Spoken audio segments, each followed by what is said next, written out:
De jovens na Cidade Eterna. É o jubileu dedicado aos missionários digitais e influencers católicos que movimenta a capital italiana. Estados Unidos avaliam isenção a produtos que não fabrica. Brasileiros estão na lista. O governo federal libera a recuperação de impostos para incentivar exportações de pequenas empresas.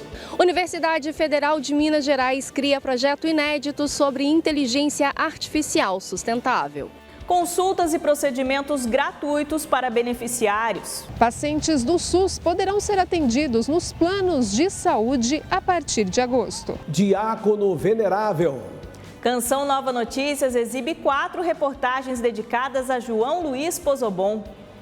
Está no ar o Canção Nova Notícias. A informação que ilumina, inspira e transforma.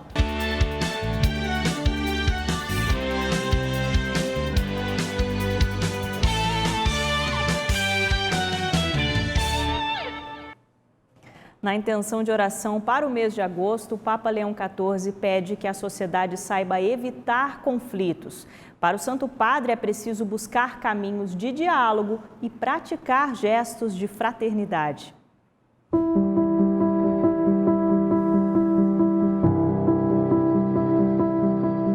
Let us pray that societies where coexistence seems more difficult might not succumb to the temptation of confrontation for ethnic, political, religious, or ideological reasons.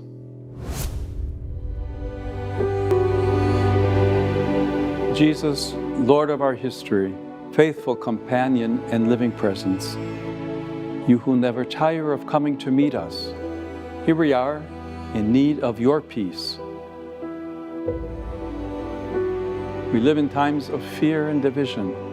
Sometimes we act as if we were alone, building walls that separate us from one another, forgetting that we are brothers and sisters. Send us your Spirit, Lord.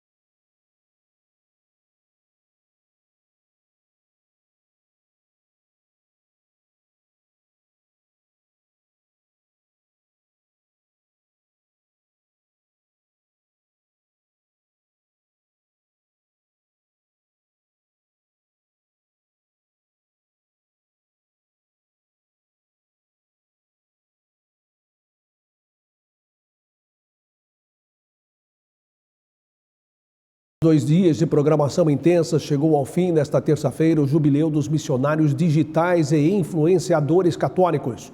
Ao final da missa de encerramento, celebrada na Basílica de São Pedro, o Papa Leão XIV destacou o compromisso de levar a esperança cristã às redes sociais. Eles eram muitos, missionários digitais e influencers católicos que desde esta segunda-feira viveram seu jubileu em Roma. A passagem pela Porta Santa era só um dos motivos de celebração. A Santa Missa foi presidida pelo cardeal Luiz Antônio Tagler, que fez uma boa provocação. Que através de vocês possa a pessoa de Jesus influenciar muitas pessoas, espaços humanos e digitais com a verdade de Deus. A Santa Missa termina com uma surpresa. Papa Leão XIV aparece para saudar os participantes do jubileu e não perde a chance de orientá-los a serem agentes de comunhão capazes de quebrar a lógica da divisão e da polarização, do individualismo e do egocentrismo. Coloquem Cristo no centro para vencer a lógica do mundo, das fake news e da frivolidade com a beleza e a luz da verdade completa. Céntrense em Cristo para vencer a lógica do mundo. Nos jardins do Vaticano, os participantes fizeram a consagração mariana da missão digital, colocando os projetos de serem influencers de Deus nas mãos de Maria. À noite, na Praça Ressurgimento, o Festival dos Influencers Católicos encheu a noite de música e testemunhos. Não é um jubileu, É o primeiro jubileu, nunca houve nada assim na história da igreja. Então, para a gente participar disso, é Deus me convidando a fazer parte da história da igreja dele. Mesas redondas, momentos de oração, palestras, debates e trocas de experiências também fizeram parte do evento. No momento de painel, então eu pude falar um pouquinho sobre o número 17 do documento pós-sinodal, né? Que fala, dentre muitas coisas, fala sobre a evangelização no ambiente digital. E eu falei ali, em nome do Brasil, digamos, né, o único representante de língua portuguesa, também em nome da Canção Nova, partilhando sobre esse documento e partilhando sobre a minha experiência de evangelização pelas redes sociais. Os missionários digitais e influencers católicos viveram também a liturgia penitencial, seguida da adoração eucarística na Basílica de São Pedro. A animação foi do cantor e compositor cristão canadense Matt Maher. Sin runs deep, your grace is more. O Papa Leão XIV também fez uma aparição surpresa para cumprimentar os milhares de jovens reunidos na Praça de São Pedro para a missa que marcou o início do Jubileu da Juventude, com participantes de 146 países. Mais de 500 mil jovens católicos estão na Cidade Eterna para as celebrações do Ano Santo. Após passar pela praça e saudar a multidão, o pontífice recordou à juventude católica as palavras do Evangelho. Vocês são o sal da terra, vocês são a luz do mundo. O Jubileu dos Jovens acontece até o próximo domingo, 3 de agosto. E agora a gente muda de assunto. Dezenas de pesquisadores de 30 instituições brasileiras estão à frente de um projeto inédito no cenário da inteligência artificial. A iniciativa, coordenada pela Universidade Federal de Minas Gerais, envolve tecnologia responsável e sustentável. Ela já faz parte do dia a dia do brasileiro, nos aplicativos, nas buscas na internet, nos serviços de saúde e até na hora de pedir comida pelo celular.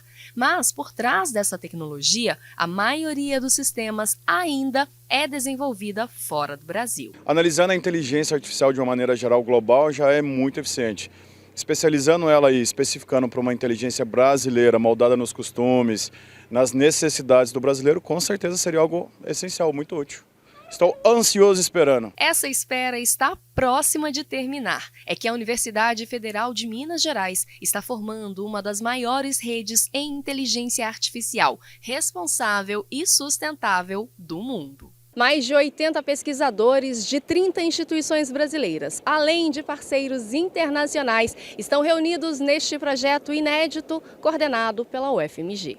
A gente vai fornecer soluções, fornecer modelos que as pessoas possam usar no dia a dia, nas indústrias, nos seus trabalhos. Um modelo voltado para as questões nacionais, que saiba falar o português de uma maneira melhor. A gente vai divulgar de uma forma mais clara a ciência que está sendo feita em IA no Brasil, de forma que as pessoas entendam, porque a IA ela traz muitas oportunidades, mas também traz certas questões éticas, questões econômicas, A rede já nasce conectada a instituições internacionais e com o apoio de grandes agências brasileiras de pesquisa.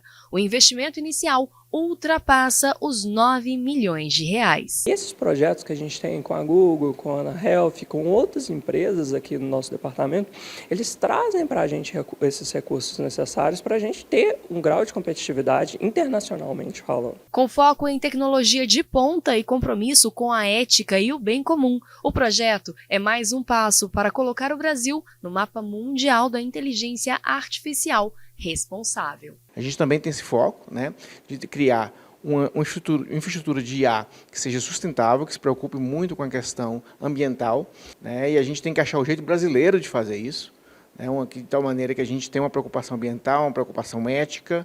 Então, o nosso diferencial é esse, achar o jeito brasileiro de fazer a IA. Estudantes de uma escola técnica da Grande São Paulo criaram um drone aquático com materiais recicláveis. A tecnologia permite monitorar a qualidade da água de rios e córregos sem precisar de análise em laboratório. Santana de Parnaíba está entre as cidades que beiram os mais de 1.000 quilômetros de extensão do Rio Tietê. Estudantes do ensino técnico estadual na cidade desenvolveram um drone aquático. Gustavo acompanhou o processo desde o início. Então a gente ia lá, coletava as amostras com a luva, com todos os equipamentos e fazia esse processo todo à mão para depois levar para o laboratório e assim fazer as pesquisas físico-químicas. E agora, com o drone, a gente consegue ter todo esse processo mais facilitado com os sensores e essa pesquisa já realizada pronta pelo próprio drone mesmo. O projeto visa monitorar cerca de 12 quilômetros aqui do Rio Tietê e de córregos dos municípios de Santana de Parnaíba e Cajamar, na região metropolitana de São Paulo. A ideia do drone é fazer com que o indivíduo, o analista, não precise ter contato diretamente com a água. O projeto ele surgiu com a ideia de educação ambiental crítica, que é o que faz a pessoa, o aluno, refletirmos sobre as questões ambientais, especialmente a água. Considerado de baixo custo, o drone aquático é feito com materiais recicláveis e conta com sensores e GPS. Com ele é possível analisar fatores como temperatura, oxigênio e pH da água, além da umidade do ar, tudo controlado por um aplicativo. Agora eles buscam financiamento para aperfeiçoar o projeto. A gente está tratando ainda de um protótipo, mas ainda assim com o tempo e também com os recursos certos a gente quer aprimorar e fazer com que esse drone se torne referência para o mundo inteiro. Abranger o maior número de países possível, porque a água, sem água ninguém vive. Boa noite. Uma frente fria e um ciclone extratropical trouxeram queda de temperatura e rajadas de vento no sul e sudeste do país. Os ventos causaram estragos na Praça da Cultura, na Orla Marítima, em Caraguatatuba e em Ubatuba, no litoral norte de São Paulo, como você vê nas imagens. A ventania de até 132 km por hora também provocou forte ressaca no litoral sul de Santa Catarina. Amanhã, tempo firme em toda a região sul e temperaturas baixas no estado gaúcho e em Santa Catarina com possibilidade de geadas. Em Porto Alegre, mínima de 5 graus, enquanto na capital paranaense, mínima de 2. Tempo firme também no sudeste, mas pode chover fraco no litoral do Rio de Janeiro e Espírito Santo. No interior da região, a umidade continua baixa. Não chove na área de cor clara do mapa. E as pancadas de chuva se concentram no norte e nordeste, mais precisamente no Amazonas, oeste do Acre, também aqui no norte de Roraima e Amapá. E as temperaturas aumentam em boa parte da região. Já no nordeste, chuva intensa, no sul baiano e norte do Maranhão, como você vê nessas áreas de cor verde no mapa. No restante do interior nordestino, tempo quente e seco. E por falar em calor, as temperaturas seguem altas em Mato Grosso e Goiás, sem previsão de chuva e umidade baixa. O Ministério da Justiça informou que a deputada federal Carla Zambelli foi presa em Roma hoje após ser incluída na lista da Interpol. A prisão atende ao pedido do Supremo Tribunal Federal, que a condenou a 10 anos de prisão por invasão de sistemas do Judiciário e inserção de dados falsos. Ela aguarda agora a decisão da Justiça dos dois países para um processo de extradição para o Brasil, mas depende do governo italiano e pode levar anos. O presidente Lula sancionou uma nova lei que promete dar fôlego às pequenas exportadoras brasileiras. A medida permite que essas empresas recuperem parte dos impostos pagos na cadeia produtiva. O relatório Exportação e Importação por Porte Fiscal das Empresas do governo federal mostra que o Brasil fechou 2024 com mais de 28 mil empresas exportadoras. 40% são de micro e pequeno porte, com volume de vendas externas de 2 bilhões e 600 milhões de dólares. As regiões sul e sudeste se destacam na liderança do setor, com forte presença de micro e pequenas empresas. A indústria de transformação, que converte matéria-prima em produtos acabados ou semi-acabados, é a mais representativa nesse cenário.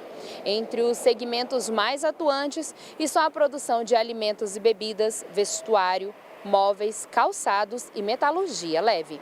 Esta semana, o presidente Lula sancionou a lei que cria o programa Acredita Exportação.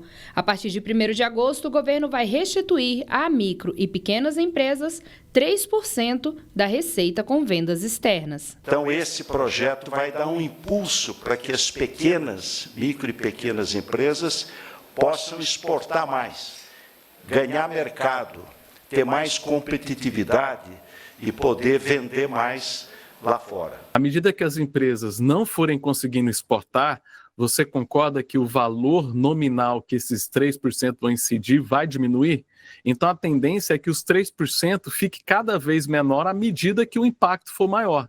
A iniciativa busca ampliar a base exportadora dessas empresas por meio da devolução de tributos pagos ao longo da cadeia produtiva de bens industriais destinados à exportação, inclusive as optantes pelo Simples Nacional. A balança comercial brasileira, nosso principal player é a China, mas a China não compra os produtos dos pequenos empresários, como compra, por exemplo, do grande agronegócio. Então esse reflexo vai ser pior do que a gente imagina, não por os 3% que não vai ter efeito, nem tampouco por causa do tarifaço. É porque a economia como um todo vem diminuindo.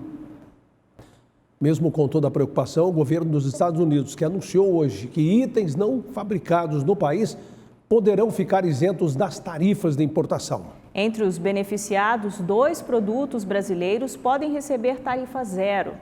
Café e manga, 2 produtos típicos da agricultura brasileira e amplamente exportados para os Estados Unidos, podem escapar da tarifa de 50% anunciada pelo governo americano. A informação foi dada pelo secretário de Comércio dos Estados Unidos ao declarar que itens não produzidos internamente no país, como esses, podem ter tarifa zero. Estamos aí aguardando negociações políticas e negociações de entendimento, inclusive, porque nós não queremos deixar de fazer a nossa venda para os Estados Unidos. Ainda não há confirmação oficial e essa incerteza tem gerado preocupação no setor produtivo brasileiro. O Brasil é o maior exportador de café do mundo e os Estados Unidos são um dos principais compradores. Produtores no país já calculam possíveis prejuízos caso a sobretaxa se estenda à principal commodity do agronegócio nacional. O café que é exportado é uma quantidade muito grande, né? O Brasil exporta, é o maior exportador, produtor e exportador do mundo. Então vai sobrar café e a tendência vai ser baixar aqui no Brasil, né? Este dono de cafeteria em Los Angeles, há 6 anos no mercado, torra seus próprios grãos, mas depende do café brasileiro para criar os blends que vende no atacado. Não deveríamos ser suscetíveis a todas essas tarifas, porque não podemos cultivar café aqui. Os donos de cafeterias agora enfrentam um dilema: repassar o aumento ao consumidor, cortar custos ou comprometer a qualidade. A alta no produto brasileiro vai ser sentida na xícara dos americanos. No mercado americano, com a imposição dessas tarifas, o preço do café brasileiro vai ficar mais caro lá. E isso pode gerar um impacto inflacionário no mercado de café nos Estados Unidos. Há 3 dias da entrada em vigor da tarifa norte-americana sobre os produtos brasileiros, o governo federal avalia também a possibilidade de aplicar uma sobretaxa. Vamos chamar a repórter Aline Campelo ao vivo em Brasília para falar sobre este cenário econômico. Boa noite, Aline. Uma ótima noite, Fernanda, e a todos. Entre as medidas estudadas estão a concessão de linhas de crédito para exportadoras, a criação de um fundo emergencial de apoio ao setor produtivo e a adaptação de um programa de redução de jornada com complementação de renda. As propostas ainda estão sendo analisadas pelo presidente, que deve aí anunciar as decisões nos próximos dias. Hoje, o ministro da Fazenda, Fernando Haddad, falou com a imprensa. Segundo ele, a prioridade é o entendimento bilateral. Vamos acompanhar. Está ficando mais claro o nosso ponto de vista. A relação sempre foi amistosa entre os países, então não há razão nenhuma para que isso... Eu não estou muito fixado na data, porque se nós ficarmos apreensivos com ela, nós podemos inibir que a conversa transcorra com mais liberdade, para que nós possamos mapear o que de fato está em jogo, o que de fato é importante para eles, para nós. Já a ministra de Relações Institucionais, Gleisi Hoffmann, afirmou nesta terça-feira que o presidente Lula só irá ligar para o presidente dos Estados Unidos, Donald Trump, quando ele oferecer abertura ao diálogo. Nós vamos seguir, então, acompanhando. Volto com você no estúdio. Fernanda. O ministro da Saúde assinou uma portaria que oficializa a troca de dívidas dos planos de saúde com o SUS, o Sistema Único de Saúde, por atendimentos gratuitos. A medida busca reduzir a fila por consultas com especialistas na rede pública. Hospital das Clínicas em São Paulo. Aqui passam mais de 40 mil pessoas por dia, muitos de outras cidades. É o caso de seu Jorge, que vem de Sorocaba para tratar o câncer de pulmão pelo SUS. Não é muito fácil não, porque eu sou de Sorocaba, chegou lá em Sorocaba, é uma luta, mas graças a Deus eu estou me tratando aqui há 3 anos já. Dona Odelita vem de Atibaia para passar no reumatologista. Aqui, né, onde eu fui, abaixo de Deus, eu fui curada aqui, né, porque lá não tem muito recurso. E aqui eu achei o recurso, né. Para melhorar a oferta por especialidades e diminuir as filas do Sistema Único de Saúde, o governo federal anunciou ontem que, a partir de agosto, os pacientes do SUS poderão ser atendidos nos planos de saúde. A medida faz parte de uma proposta do Ministério da Saúde para a rede particular no ressarcimento de dívidas. As dívidas dos planos de saúde com o SUS correspondem a atendimentos realizados pelas redes públicas e não por planos contratados. A ideia é que inicialmente 750 milhões de reais dessas dívidas possam ser revertidos para o tratamento em redes de planos de saúde, para quem está na fila do SUS. A gente tem muita dificuldade de recuperar essas dívidas. Nós estamos transformando essas dívidas em mais cirurgias, mais exames, mais consultas especializadas e menos tempo de espera para quem está aguardando isso. Em nota, a Associação Brasileira de Planos de Saúde disse que vê com entusiasmo a possibilidade das operadoras oferecerem atendimento à população do SUS, como forma de quitação de dívidas de ressarcimento ao sistema público, e que a medida é importante para a construção de soluções conjuntas do sistema público e privado de saúde. A gente sabe que o SUS não tem a capacidade de absorver todo o movimento. Trabalho na Santa Casa há muitos anos, né? Realmente lá a gente tem uma fila enorme, né? A gente não tem condição de atender todo mundo no tempo que deveria ser deveria ser o ideal, né? Então, muitas vezes a gente espera para operar um câncer 2 meses, entendeu? 3 meses, às vezes. Isso é muito ruim. Então, eu acho que é uma medida boa do governo isso. Eu acho que vai dar uma boa desafogada nas filas.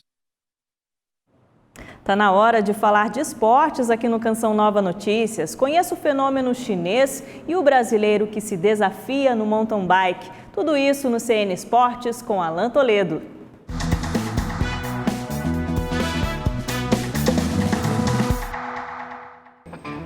Olá, nesta terça-feira a gente começa falando de natação, porque no Mundial de Esportes Aquáticos tem uma chinesa escrevendo seu nome na história.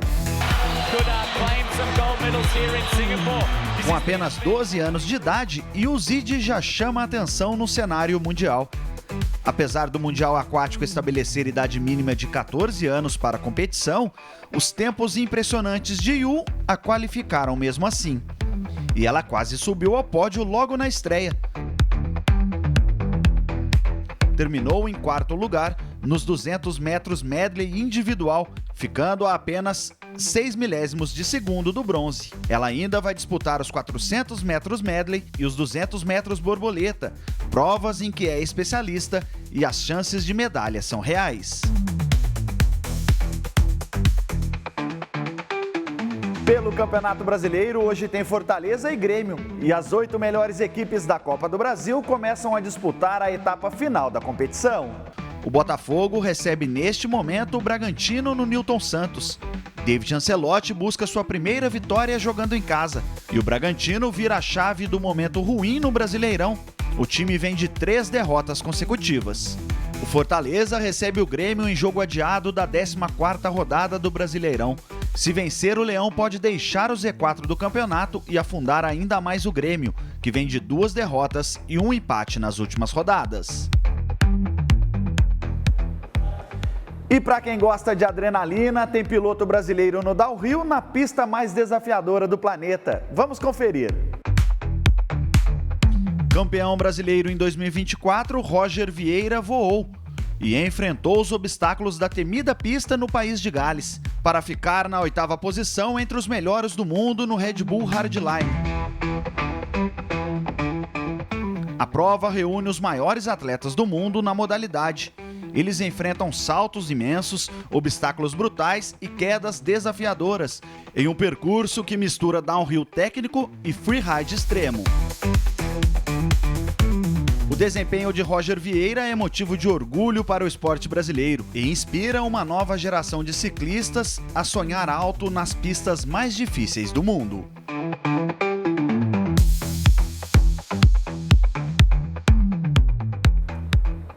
Coragem e muito talento. Parabéns, é o Brasil fazendo bonito. O CN Esportes fica por aqui e até amanhã. Pois é, olha, Fernando, downhill em trilhas perigosas exige preparo e atenção, mas longe dos esportes radicais, a bicicleta se consolida como meio de transporte no Brasil. Mais da metade da população já pedala em pequenos trajetos ou até para ir ao trabalho. Uma escolha saudável, sustentável e cada vez mais presente nas cidades.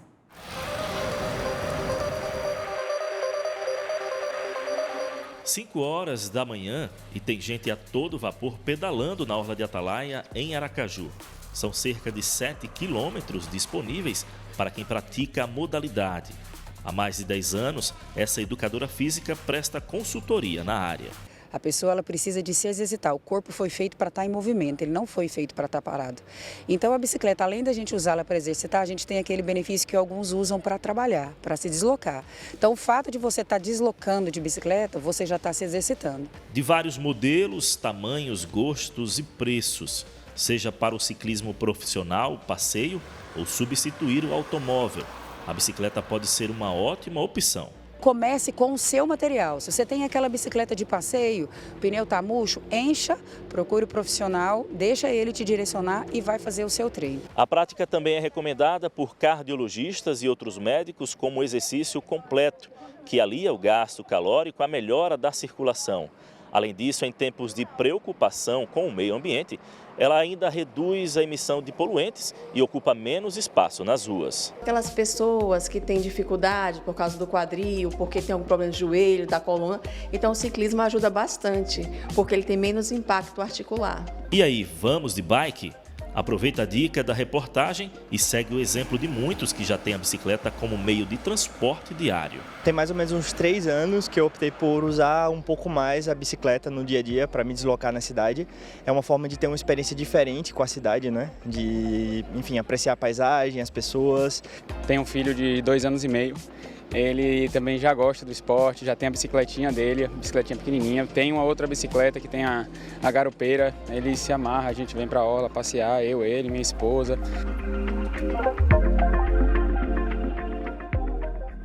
A comunidade Betânia celebra mais um passo na causa do servo de Deus Padre Léo.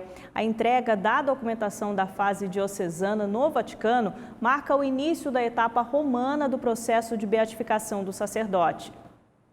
Em Roma, Padre Lúcio Tardivo, presidente do Instituto Padre Léo, o vigário-geral da Congregação dos Padres do Sagrado Coração de Jesus, Padre Levi, o conselheiro-geral, Padre Williams, e o postulador da causa, Paolo Villota, entregaram a documentação para o início da fase romana do processo de beatificação de Padre Léo. Foram muitos anos de documentação, de pesquisa, de testemunhos, de tudo aquilo que foi a vida do nosso querido servo de Deus, Padre Léo de Betânia. Será escrito uma position, ou seja, um posicionamento da igreja acerca de tudo aquilo que nós trouxemos. E depois, então, terá uma validade onde nós vamos esperar para que Padre Léo se torne venerável.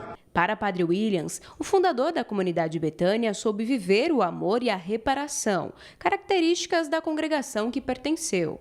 Padre Léo, o trabalho que ele fazia com os dependentes químicos, com os filhos de Betânia, acolhendo todas as pessoas, tratando-nos sempre com muito carinho, assim como um verdadeiro pai, para nós um grande exemplo. Betânia foi inaugurada em uma data especial. Celebrar isso no dia de Nossa Senhora Aparecida. A vida de Padre Léo foi doada pela missão, o que muitas vezes foi visto por aqueles que acompanhavam a programação da TV Canção Nova. Eu renuncio, Senhor, toda mentira que eu estiver vivendo hoje, até mesmo em consequência de boas intenções, Senhor. Eu renuncio. Um sacerdote que deixou marcas na vida daqueles que conviveram com ele. Padre Léo sempre foi um exemplo grande, porque eu também tive a graça de conviver com ele por um ano no meu tempo de formação. Pude confessar com o Padre Léo e nós sabemos como ele fazia a sua confissão, sempre abraçando, acolhendo, perdoando os pecados em nome de Jesus Cristo. Então, para nós é uma experiência muito bonita de um homem que viveu de fato o amor do coração em Jesus. Assim como viveu Padre Léo, toda a vida cristã é chamada a ser guiada pelo Espírito Santo, não uma parte dela. Igualmente, todos os vínculos humanos fundamentais se colocam sob a novidade do Espírito. Vínculos com Deus, com as pessoas, com a natureza e consigo mesmo, para viver bem a espiritualidade cristã.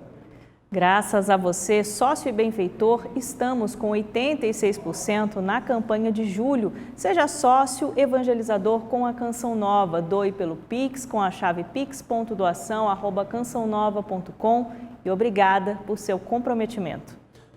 O Canção Nova Notícias exibe a partir de hoje uma série de 4 reportagens especiais dedicadas ao diácono João Luiz Pozobon, o mais novo venerável da igreja. Nossa equipe foi ao Rio Grande do Sul, na região da Quarta Colônia, e mostra as origens deste candidato aos altares. 12 de dezembro de 1904. Nascia nesta data um homem virtuoso, João Luiz Pozobon. Brasileiro, gente como a gente, referência quando o assunto é fazer a vontade de Deus e inspirar, mesmo 40 anos após sua morte, uma geração inteira. O seu João Pozobon, ele nasceu na localidade chamada de Ribeirão. Ele é de avós, os seus pais são brasileiros, mas ele tem uma descendência de imigrantes italianos que vieram para essa região. E com isso também toda aquela tradição vivida, da fé católica, das práticas das orações, como também do próprio terço, que fazem parte de toda a sua história de vida. O repicar dos sinos anuncia: estamos no berço da fé de um venerável da igreja.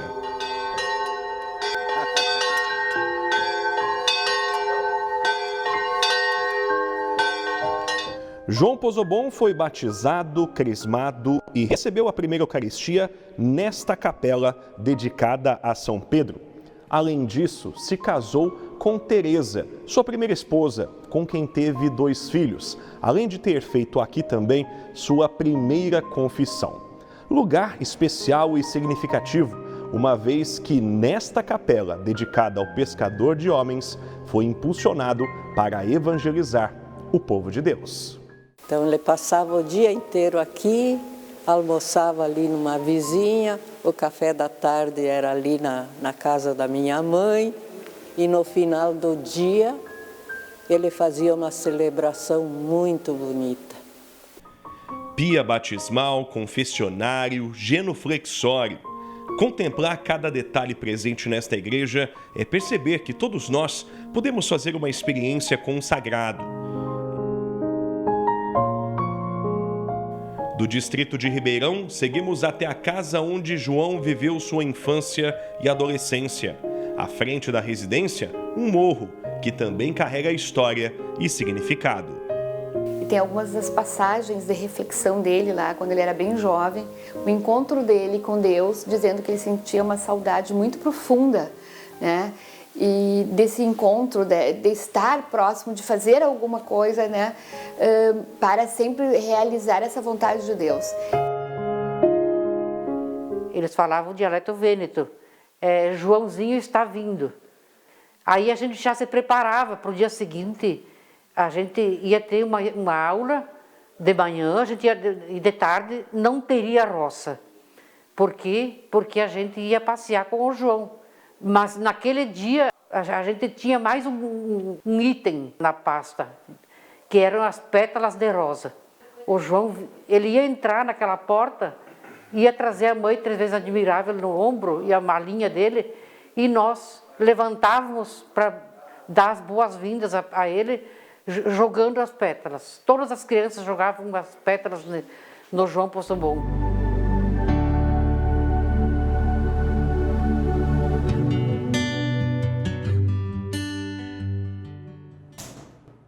Na reportagem de amanhã, vamos a Santa Maria, também no Rio Grande do Sul, onde João Poçobon viveu grande parte de sua vida com os filhos. Não perca! O Canção Nova Notícias fica por aqui. Boa noite e paz para você. Até amanhã, se Deus quiser. Ótima noite para você.